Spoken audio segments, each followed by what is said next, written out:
Memory care. What's on the other end? And before we didn't have these wonderful videos that 50% of all the videos you see on our community channel, they're from our memory care. So it's really opened the light to a lot of you guys, because I think before we had you as memory care director, a lot of people said, what happens on the other side of those doors? It's kind of scary. And that's a big thing here. So the whole point here is just to kind of communicate with you guys and tell you what we're looking for, what the differences are in our memory care, what we're looking for as candidates, meaning you guys as assisted living residents moving into the memory care. Because there is a lot of questions, a lot of people are not sure. I want to tell you, every single community with memory care is totally different. The law does not give you black and white answers. They leave it up to the community. And it's good and it's bad, but I take it as a positive thing because we could do it in our own way, following the laws. So our memory care is totally different than some other memory cares, and it does come down to who's running the show in there. Tangi. So let's start off. How many of you guys have never seen this girl before? I've never seen her, that I can remember. Are you okay if I hand you the mic and you can introduce yourself? I'm totally okay with that. Yeah, I've never met I'm her. Tangi Dick Avenelli, and to whoever else don't know me, I'm Tangi, Angie with a T. I am the director of memory care, and I enjoy memory care. I love memory care. I have a heart for memory care. I've worked in memory care for 22 plus years, most of my life. So my grandfather was a candidate for Alzheimer's, and so was my grandmother. So I do have experience with working with residents that have behaviors, residents that have Alzheimer's, maybe dementia, and also residents that just don't have too much family, that needs extra care, extra love, and extra curriculum. So I do have experience in that. So I want you guys to know that memory care is not the end of the world.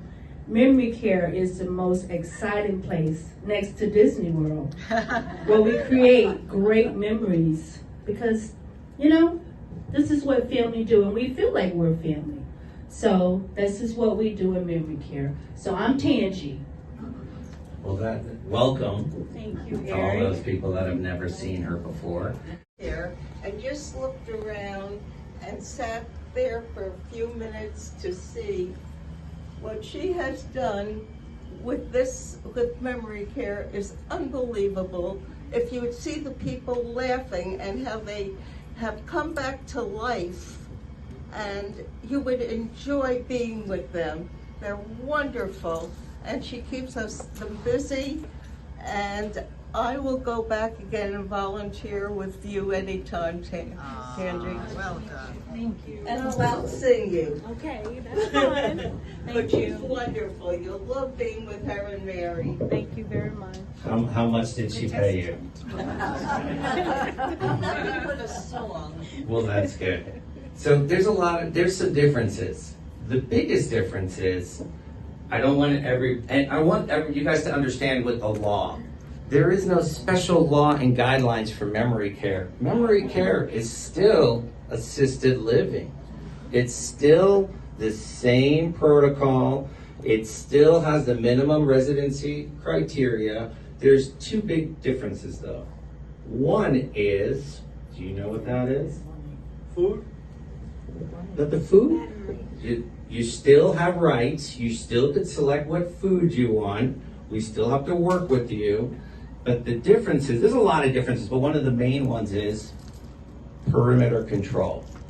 What is the perimeter control? It's those doors. Now, I'll tell you this much. Perimeter control, it's not like you're in jail. How many times have you guys seen residents from our memory care sitting at the bar having a drink? Yes. Which is wonderful. I encourage, as long as you're not drinking too. She's out there with residents a lot of times at the bar having a drink. Just because you are in memory care doesn't mean you can't drink anymore. Of course, if there's a doctor's order that says you can't drink, but you know what? We're trying to live our life. We're trying to continue enjoying life just because we may be an elopement risk.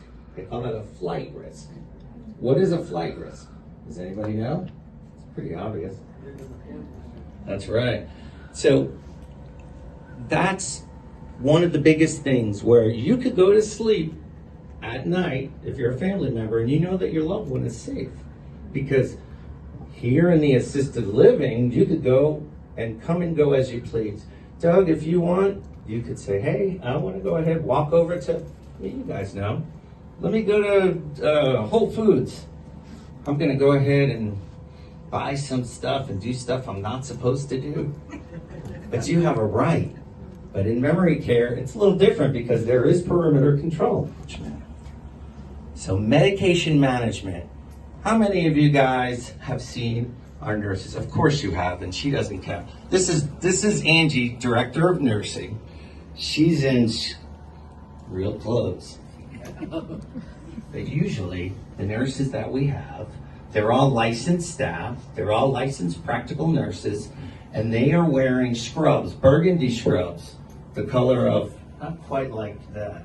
I don't have it here, but you guys have seen burgundy with black pants. That is a licensed practical nurse. Have you guys ever seen a med tech? They're in all black. Those are not licensed staff. Those are people that have been certified for medication assistance with medication management. That means I've taken the course, I'm certified. I'm not a nurse by any means. Anybody could do this. We could get Jimmy here and get him certified to be a med tech if we wanted to. But the difference is, if I'm talking to you, Doug, and you have, let's pretend like medicine that you need, and let's pretend like I'm Jimmy. I'm a med tech. Well, maybe. And I'm going to read the bottles. Are you ready for medication? And I will actually read out what the medication is. And we're doing this together because you may not be able to read it as clear. I'm assisting with you.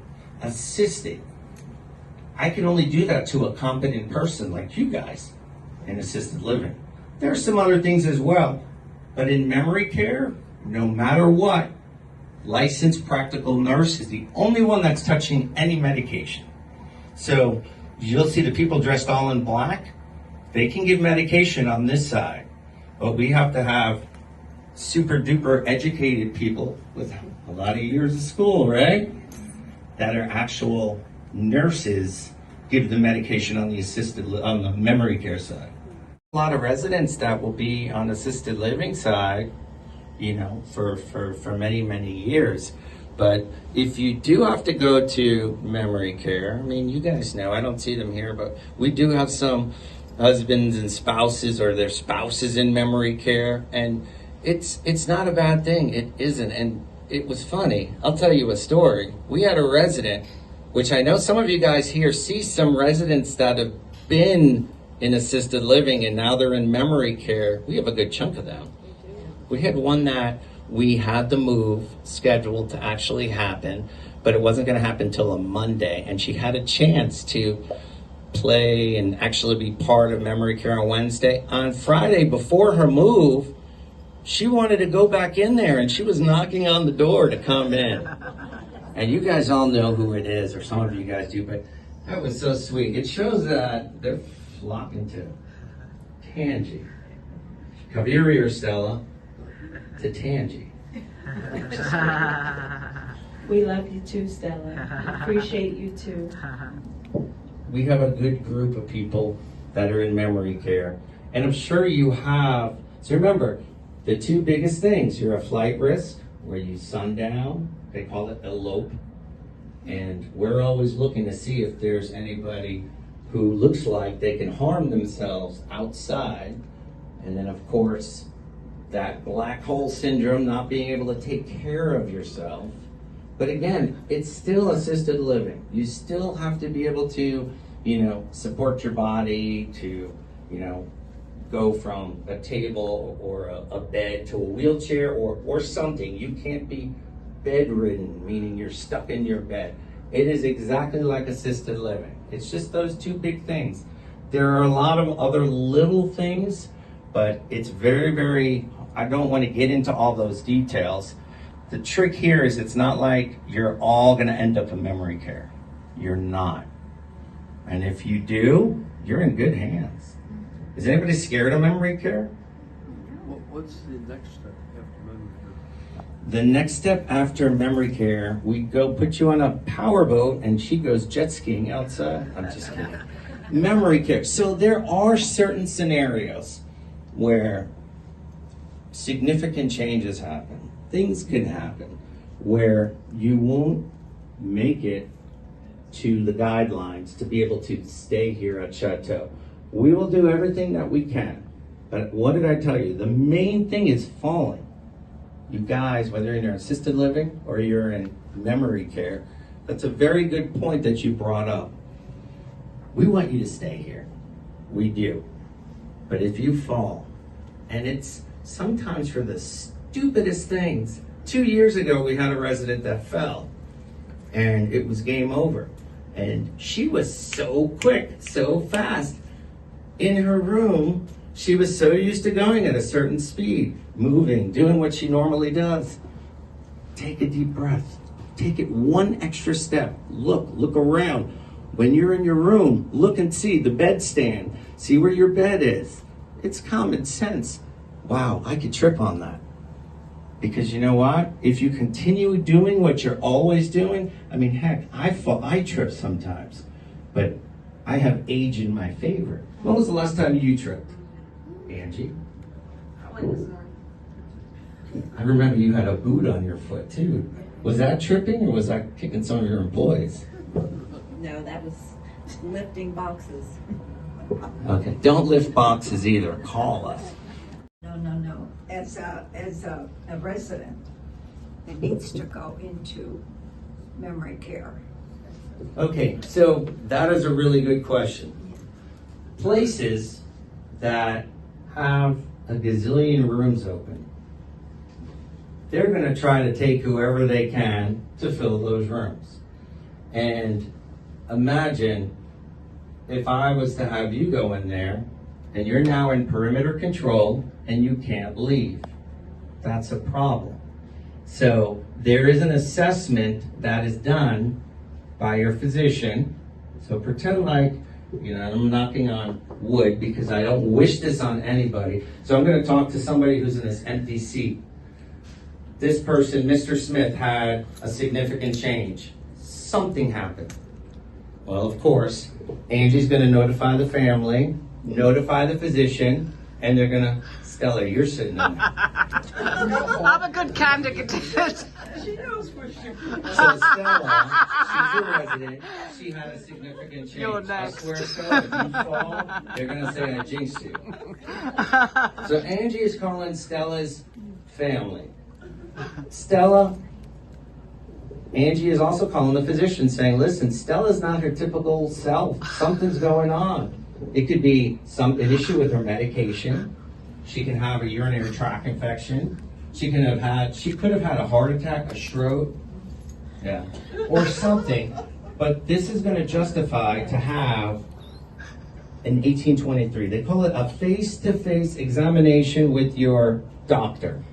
That is the biggest thing, because one of those questions in there, the doctor's going to put notes in there, and also Andy's going to do an assessment after the doctor does that. And at that moment, again, we are not doctors. The doctor is the one that is doing the justification for you to go into memory care. But what I did tell you was, if you are an elopement risk, a flight risk, no matter what, even if you're going to sundown for 2 minutes or 3 minutes throughout the day, they're going to tell you to go into memory care, because we can't sleep at night knowing that there is a chance, Doug, you may be going to the store, and then Stella, she's going to sneak right behind you, and she's going to really try to go jet skiing in the lake, and then wake up and she'll be waist deep in water. And that's what it comes down to. It's about your safety, to protect you from being in harm's way. So, Oh, God. I just want to say thank you to all the residents that take their time out their day and come volunteer and help out at memory care. We really appreciate it. And if you guys ever want to come and volunteer, you can stop by my office and leave a note, or you guys can call my extension, which is 856, and you can leave a message for me. We'll be happy to have you. We really appreciate it. Where's your office?